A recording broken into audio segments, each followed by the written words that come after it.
we will call the January meeting of the Board of Zoning Appeals to order. Could I have the staff please note the presence of a quorum? Mr. Bunkefist. Present. Dr. Keene. Here. Mr. Clarino. Here. Mr. Plummer. Here. Mr. Bowler. We have a quorum. We have a quorum, thank you.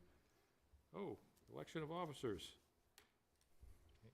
Anybody want this esteemed position? It's a great resume filler if you're going to run for something in the future. I motion we keep it as is. Can we do that? Let the record show that Jeff Bowler arrived at 7, not quite 7:01 p.m. 7 o'clock. On time. I'll share. This is traffic. I mean, you know, like, you That's think. intersection that way. Yes. So busy. Blame the state, it's not the city. That's State Road 32. So, is there an actual motion? Yes, I would make a motion that we keep everything the way they are. Can we legally do that? So I make a motion to elect Dr. Keene as chair for 2026. I'll second that motion. Okay, I'll third that. perfect.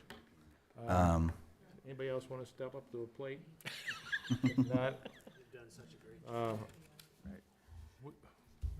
Billy, do you want to go ahead and just do the VP and pro temp in one vote? yeah, Perfect, Add the other two. perfect. Add the other two, and then we'll do it by. And I make a self-motion for myself as vice chair, and I make a motion for Mr. Bowler as pro tem. Is there a I second that motion. Perfect. There's a motion and a second. I feel like a narcissist, but let's do it. We'll just do this by a voice vote. All in favor of the proposed motion, please signify by saying aye. Aye. Okay, no opposed, we'll move on. Hopefully that's the longest item on the agenda. And I need a motion for approval of minutes from December 9th. I'll make the motion to approve the minutes from December 9th. I'll second. A motion and a second. Any corrections to the minutes? If not, again, by voice vote, all in favor of approving the minutes, please signify by saying aye. Aye. No opposed, minutes are approved. Staff, please review the rules of procedure. Yes, for all petitions, tonight's meeting has the following structure. The department will summarize the petition and describe what action, if any, is necessary to be taken. The petitioner will be given up to 15 minutes to present to the board. The president will open a public hearing. Individuals will be given 3 minutes to speak. Those representing a group will be given 5 minutes to speak.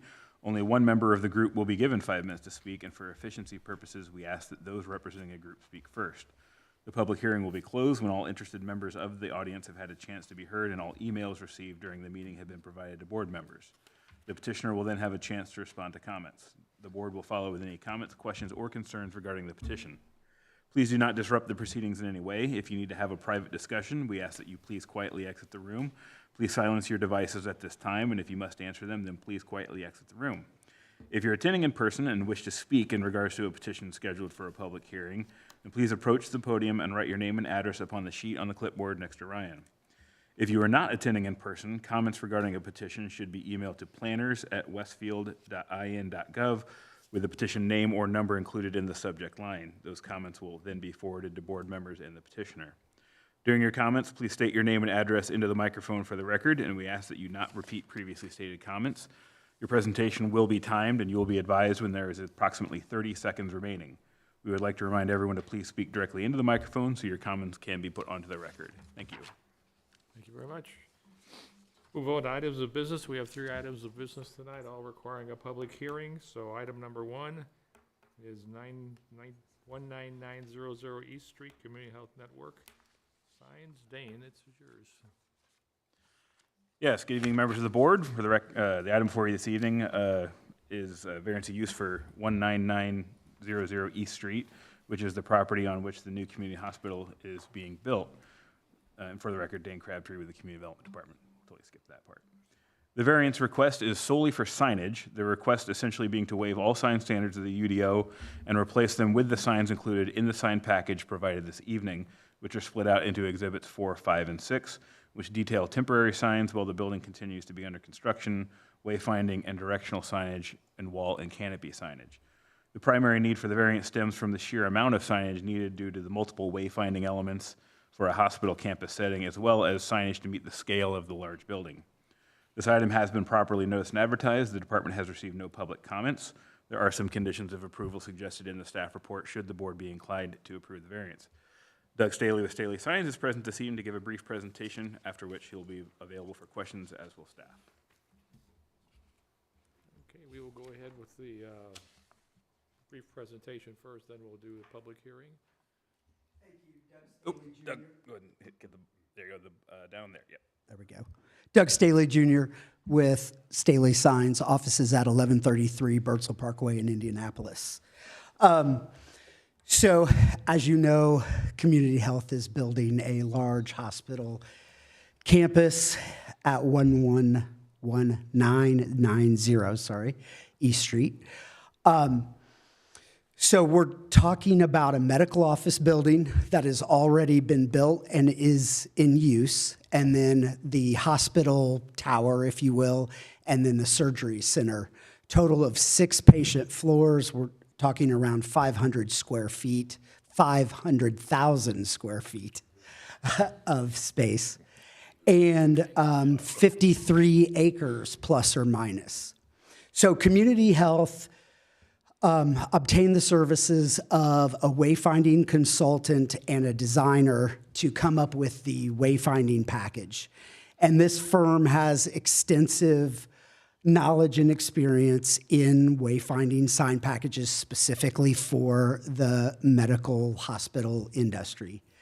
And this was what they've come up with. Obviously, you see that site plan is peppered with a lot of signs. Most of them are what we call directional signs. I guess let me start actually as you enter the property. On East Street, there are going to be 2 large entry monument signs. So those were the first 2 large signs that were flashed on the screen there. And then throughout the campus are large vehicle directional signs, medium vehicle directional signs, and small pedestrian signs, and trailblazers. So again, all these signs get the first responders, staff, patients, visitors throughout that large 53-acre campus, get them where they need to be. Obviously, we're highlighting the emergency entrance. I'll talk about building signage here in a minute. We've got the main hospital entrance, the ambulance entrance, and then the medical office building and surgery center, all of which we're trying to identify on this campus. As we go to wall signs, so we do have, and I don't know that the addresses are probably not specifically regulated, but we are putting the address on the building. And then at the ambulance canopy or porte-cochere will be 2 signs for that, and then 1 emergency entrance sign. Everything except for the ambulance sign, the emergency sign. The emergency sign is more of a cabinet sign style, which will be illuminated red background with white letters. Obviously, that's kind of needs to be its own statement. And then the ambulance, we've gone with the red letters, individual letter style, a little more subtle.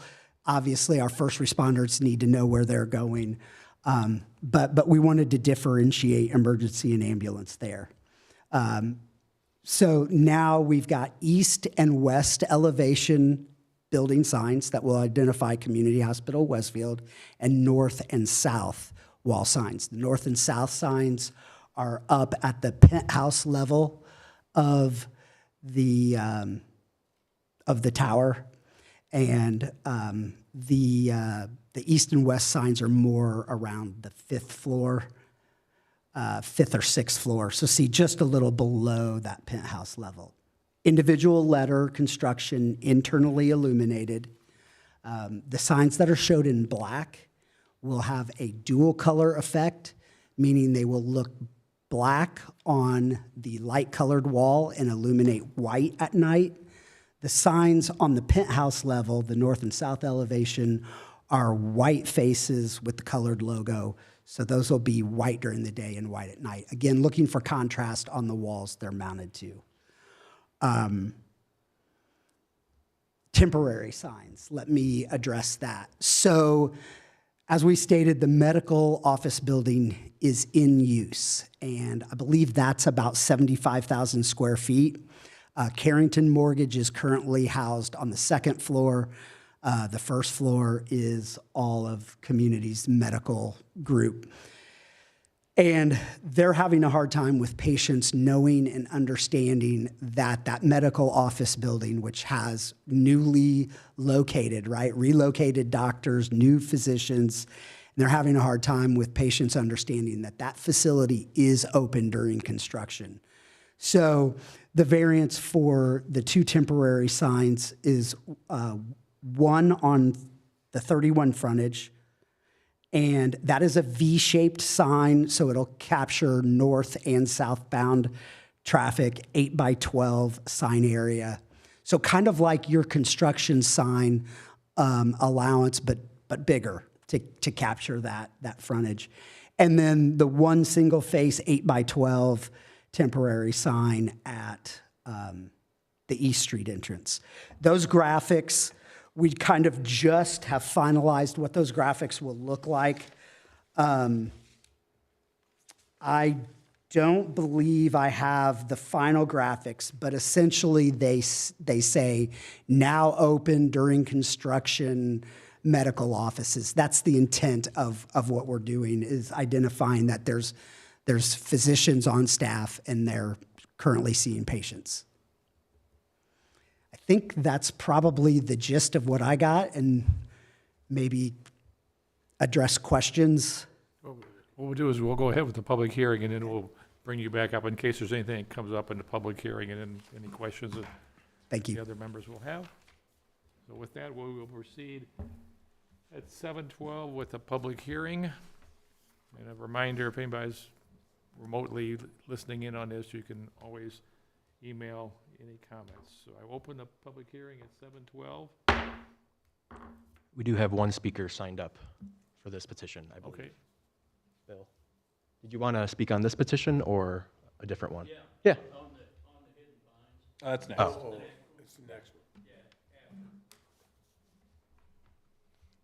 So no one present, and we have no emails.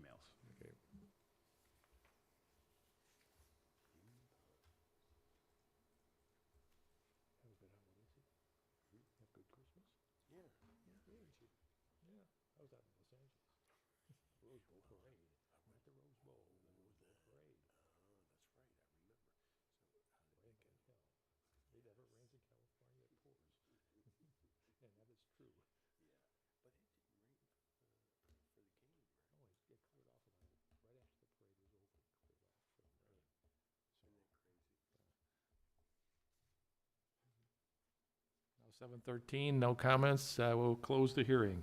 Now, members of BZA, anyone have any questions or comments?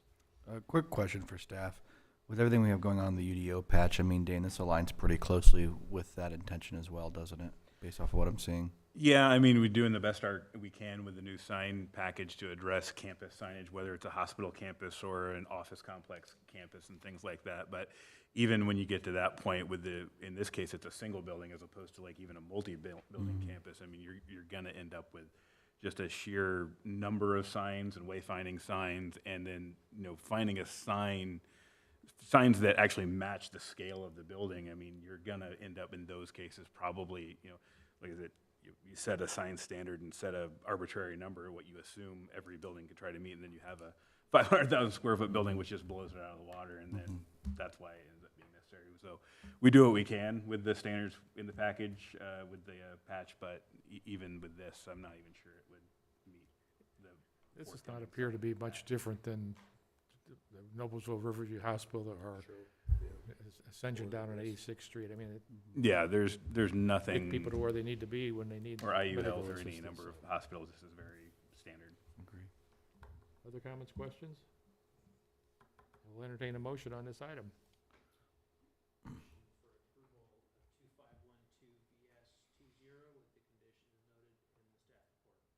I'll second. We have a motion and a second. Any comments? Jake, is your mic on? Okay, just making sure. So Jake Plummer with the motion, and And Larry Clarino was the second. Staff, please call the roll. Dr. Keen, Yes? Mr. Bowler, Yes. Mr. Clarino, Yes. Mr. Plummer, Yes. Mr. Bunkefist. Yes. Motion carries. I need a motion on findings of fact. I'll make a motion to accept findings of fact for the 2512-VS-20. Is there a second? Second. Motion and a second. Any comments? Staff, please call the roll. Dr. Keen, Yes? Mr. Bowler, Yes. Mr. Clarino, Yes. Mr. Plummer, Yes. Mr. Bunkefist. Yes. Motion carries. Thank you very much. On to our next item, 2601-VS-01, Hidden Pines, requires a public hearing. Dane, this is yours too. Yep. Evening, members of the board. For the record, Dane Crabtree with the Community Development Department.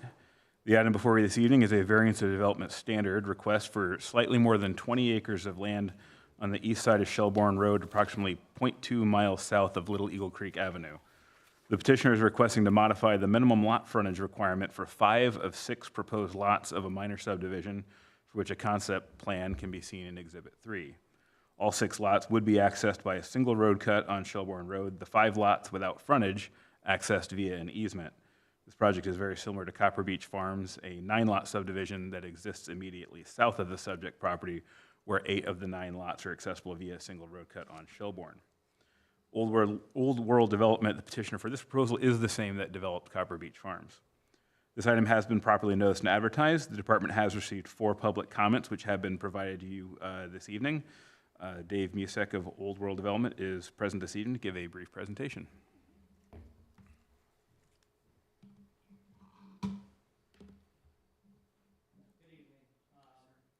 Yep, there you go. There we go. Good evening. My name is Dave Mussick, and I've been a real estate developer and a custom builder in Boone, Hamilton, and Marion counties for the past almost 30 years.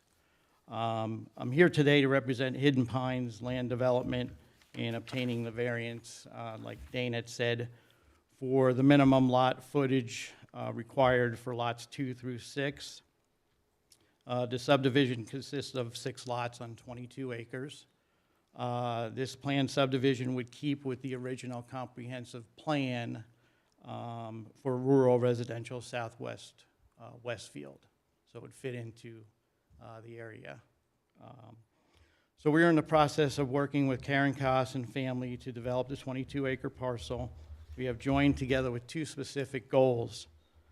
Developing the land into large estate lots with responsible development standards while keeping the natural beauty integrity of the land. We have similar subdivisions in the past years. We have developed properties like Dane had said, Copper Beach Farms, St. Clair Estates, Rue des Chateaux. These are similar subdivisions that we have a niche to large lots and preserving the property and the trees and so forth. We have letters from the surrounding neighbors that are in favor of our plan, and this new subdivision would only enhance the surrounding property values with no adverse impact on the community at all. In conclusion, we'd ask the commission to vote in favor of proposed variance so that we can develop this beautiful piece of land in a responsible way conforming to the original comprehensive plan for this area.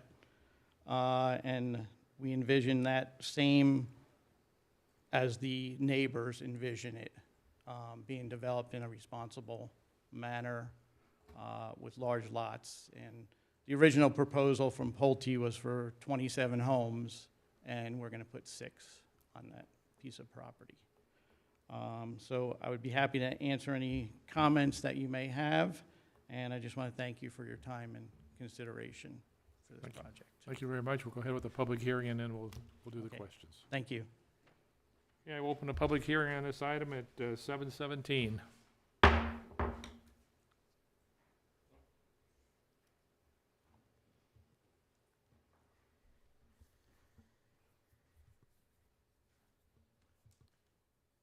Evening. I'm Bill Koss. I live directly south of this 20 acres. That was formerly my property.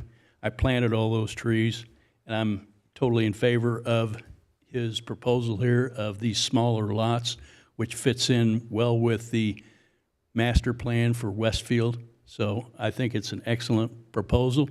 And he shows and he has said that the common lane would be to the north side of that property. And I'm just directly south of this, kind of the junction of that 5th and 6th lot. So my suggestion would be that because of all the good, beautiful hardwood trees that are there, which I planted in 1990, 91, that they keep as many of those between me and the homes that are there. I would like to see, it's 466 feet, I think, in depth, those lots. If they could keep 200 feet of the trees as is and not disturb any of those, that would be excellent. I appreciate the opportunity to speak and be heard. So, thank you, gentlemen. Thank you.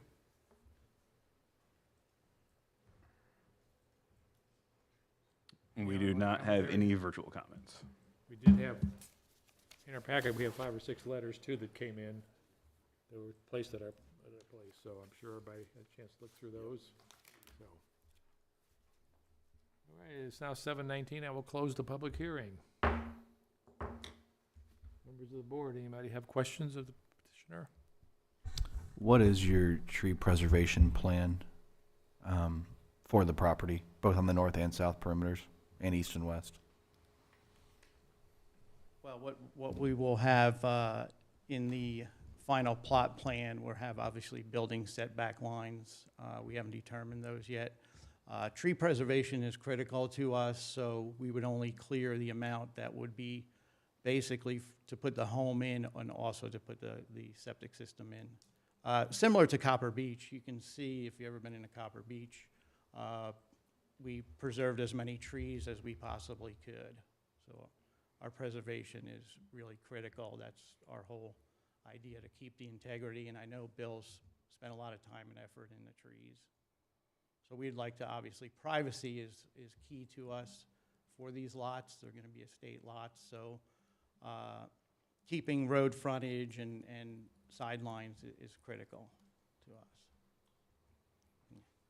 Other questions? No other questions? So the variance is to reduce it from 250 to 0. Correct.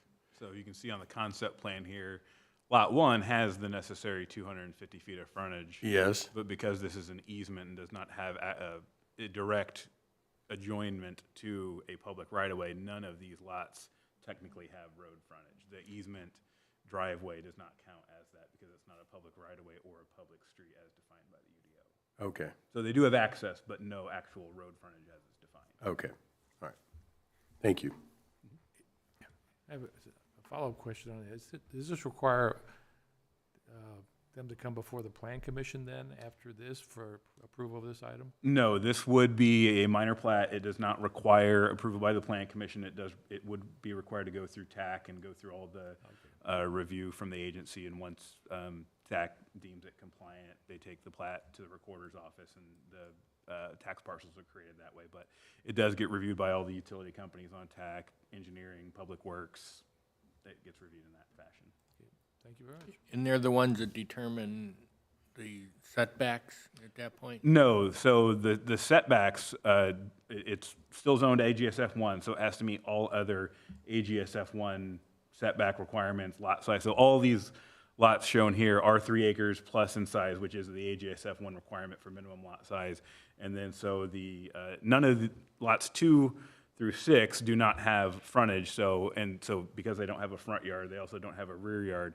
So all the lot lines technically are considered side yards, so there's a 30-foot minimum setback around the perimeter of each lot of 2 through 6. All the way on all 4 sides? Around the entire perimeter. So at minimum, it's 30-foot setback around each lot. The lot 1 will have a greater setback because it actually has frontage on Shelbourne, so it gets pushed even further back. And the setback on the north side where the lane goes through, is it the setback from the lane or from the property line? It's from the property line, but because the actual easement can be within a setback line, it's a building setback line, not a disturbance setback line.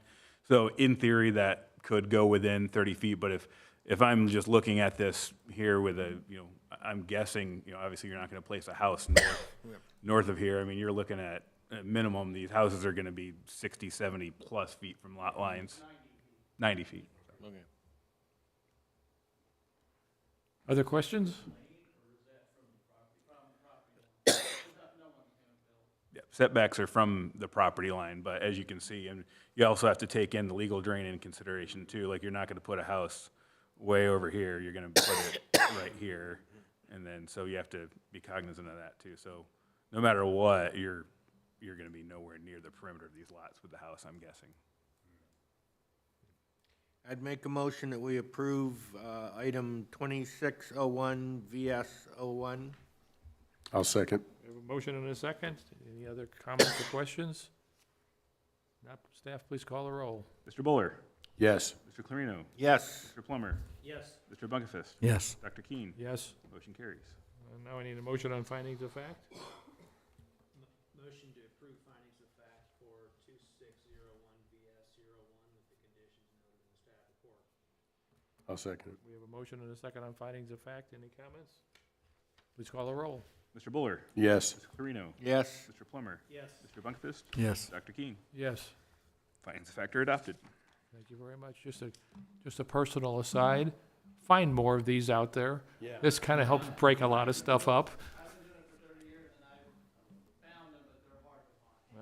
Are all the lots spoken for? Not yet. Okay, good. They'll go quickly.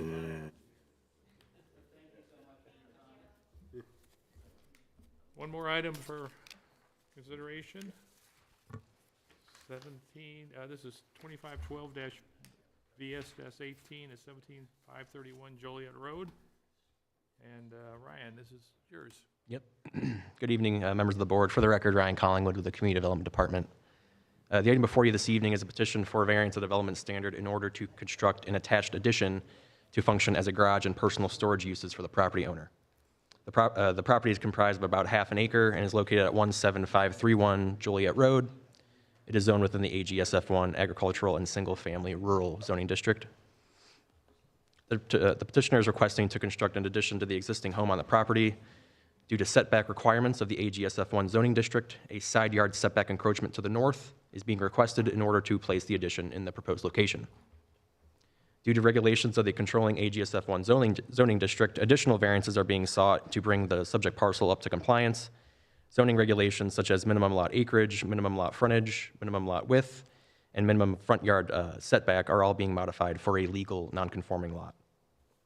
A more detailed analysis of all requested variances and the background of the property can be seen in more detail within the provided staff report for this petition. For background, this item was continued from the December BZA meeting due to various discussions behind the scenes, as well as eventually modifying the location of the improvement since the continuance from the rear of the property to the proposed location as seen today within the site plan. This item has been publicly noticed and advertised, and the department has not received any public comments.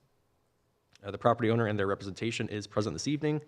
They are available for questions or comments if you have any from the board. Thank you. Okay. No presentation, then we will move straight into the public hearing.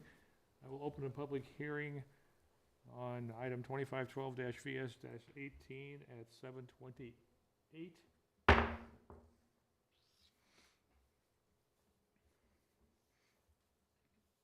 There's no one present in person, and I guess we'll wait on Let's just see if I have a- email. A couple of items, I think, factual items, I think are probably important for the board to note at this time.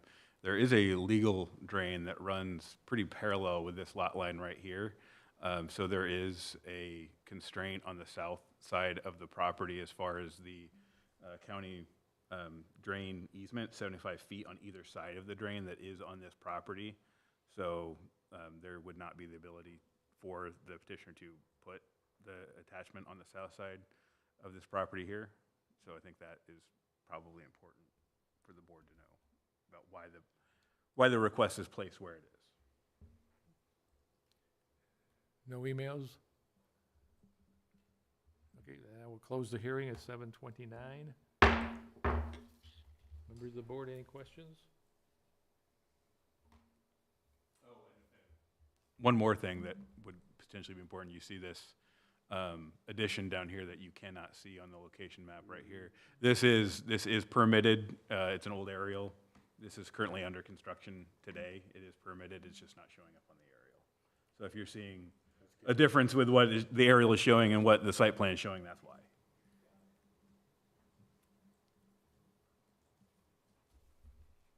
If there are no questions, I will entertain a motion on this item. Motion to approve 2512 VS 18 with the conditions noted in the staff report. Is there a second? Second. We have a motion and a second. Any comments? Staff, please call the roll. Yes. Yes. Yes. Yes. I need a motion now on findings of fact. I'll make a motion to approve the finding of facts for 2512-VS-18. I'll second. A motion and a second. Any comments? Please call the roll. Yes. Yes. Yes. Yes. Yes. Good luck. Yeah, good luck to you. Yep, absolutely. Yeah. Challenging from a geography standpoint.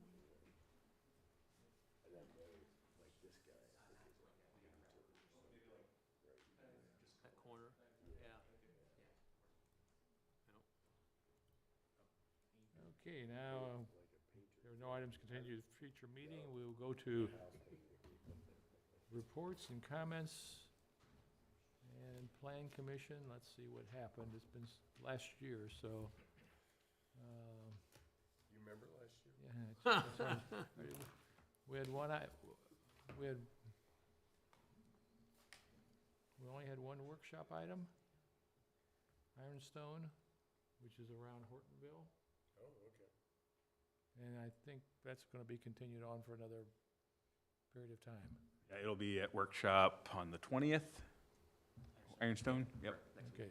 And it sounds like probably another workshop in February too, just to, you know, And keep things going.